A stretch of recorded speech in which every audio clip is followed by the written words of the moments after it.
Hi, Tom with Karcher. We're going to look at the Presto 3 Carpet Extractor and Upholstery Cleaner. It's very simple to use. Simply release the clips on both sides, remove the 2-gallon recovery tank. We'll add our detergent concentrate into our clean water up to 140 degrees. We'll pour the water into our freshwater tank.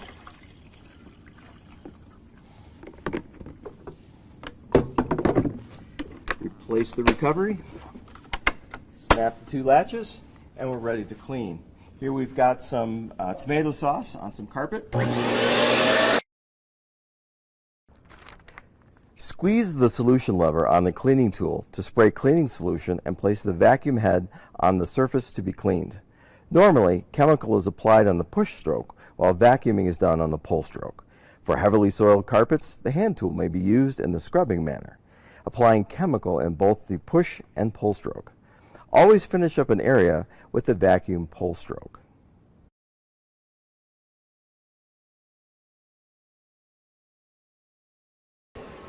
Once clean, we'll remove our vacuum hose and our water hose,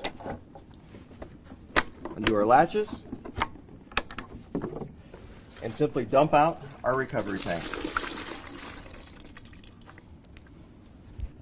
And that's it for the Presto 3. Until next time, keep it clean. Karcher makes a difference.